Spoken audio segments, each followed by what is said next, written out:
semuanya, selamat datang kembali. Hari ini kita akan membahas topik yang sangat penting dan relevan. Bagaimana cara kita bisa tetap tegak di tengah gejolak ekonomi yang diperkirakan akan terjadi di tahun 2025. Bukan rahasia lagi, tahun 2025 diproyeksikan akan menjadi tahun yang penuh tantangan bagi banyak dari kita. Kita menghadapi masalah yang sudah lama berakar, seperti korupsi, sistem pendidikan yang kurang relevan, ketidakpastian hukum, dan yang tak kalah penting, daya beli yang terus menurun. Ditambah lagi dengan ancaman dari judi online dan pinjaman ilegal. Pasar kerja kita pun saat ini kesulitan untuk menampung lonjakan jumlah pencari kerja baru. Saya tahu, mudah sekali untuk merasa pesimis. Para profesional dihantui ketakutan akan PHK. Para pengusaha menghadapi pasar yang menyusut. Bahkan posisi di sektor publik pun kini tak lagi seaman dulu. Tapi justru di masa-masa sulit inilah kita harus menemukan cara untuk tidak hanya bertahan, tetapi juga berkembang. Maka dari itu, dalam video ini kita akan bedah tuntas strategi bertahan di ekonomi yang sulit, kesalahan fatal dalam keuangan yang harus dihindari, dan yang terpenting, bagaimana kita bisa menciptakan sumber pendapatan tambahan di saat peluang kerja formal semakin langka dan persaingan semakin ketat. Sebelum kita bicara tentang cara mendongkrak pendapatan, mari kita bahas dulu fondasinya. Bagaimana mengelola uang Anda di situasi genting ini? Ada 3 prinsip inti yang wajib Anda pegang untuk bisa bertahan di tahun 2025. Hindari utang baru. Banyak dari kita sering tergoda pinjaman online, skema pay later, atau utang konsumtif lainnya. Awalnya mungkin terasa membantu, tapi percayalah, ini adalah jalan pintas menuju lingkaran setan ketergantungan finansial yang akan mencekik pertumbuhan keuangan Anda.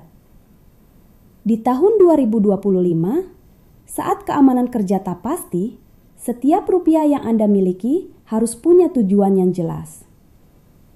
Cermati setiap pengeluaran. Mulai sekarang, pikirkan ulang dengan sangat hati-hati setiap rupiah yang akan Anda belanjakan. Apakah ini benar-benar kebutuhan atau sekedar keinginan sesaat? Minimalkan risiko keuangan. Di tengah kondisi yang tidak stabil ini, jauhi keputusan keuangan yang berisiko tinggi. Jangan terburu-buru berinvestasi atau memulai bisnis yang belum Anda pahami betul. Ini bukan saatnya untuk berspekulasi. Jika Anda sudah punya pengalaman investasi dan kondisi keuangan yang stabil, mungkin ada peluang jangka panjang yang bisa Anda mangkap.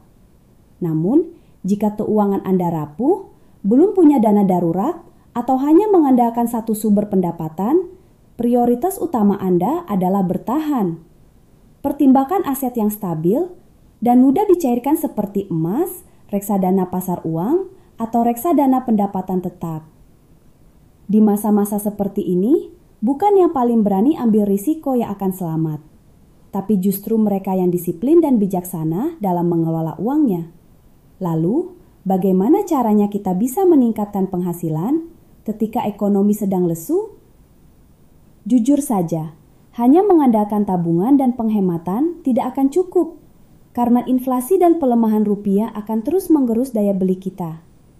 Kita harus berani mengakui bahwa iklim ekonomi telah berubah drastis dalam 5 tahun terakhir. Sektor pekerjaan formal yang dulu menjadi tumpuan banyak orang, kini tak lagi mampu menyerap gelombang pencari kerja baru.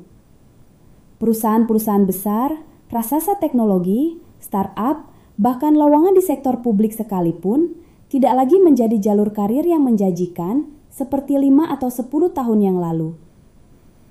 Kita harus beradaptasi. Ketika sektor formal goyah, inilah saatnya kita melirik sektor informal. Ekonomi gig sedang berkembang pesat dan peluangnya berlimpah ruah.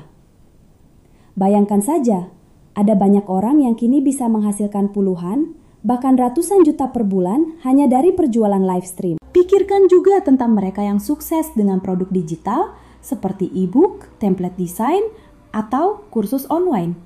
Modal awal kecil tapi margin keuntungan besar. Dan jangan lupakan para freelancer di platform global seperti Upwork dan Fiverr. Mereka bekerja dengan klien internasional dan dibayar dengan dolar.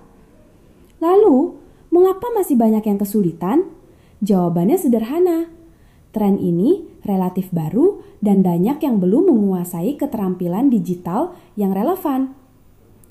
Seringkali saya mendapat pertanyaan tentang ide pekerjaan sampingan. Ketika saya sarankan platform freelance, mereka baru menyadari bahwa mereka belum punya keterampilan yang dibutuhkan, bahkan untuk pekerjaan yang kelihatannya sederhana seperti administrasi dasar, menulis, atau desain. Banyak yang belum terbiasa dengan teknologi atau alat-alat digital yang sebenarnya bisa membantu mereka menghasilkan uang tanpa bergantung pada lowongan pekerjaan tradisional. Kita tidak bisa lagi berpegang pada cara-cara lama. Jika Anda masih berharap ada pekerjaan kantoran yang stabil atau daya beli konsumen akan sekuat dulu, tahun 2025 akan terasa sangat berat. Alternatif paling realistis bagi banyak orang saat ini adalah terjun ke ekonomi gig atau digital.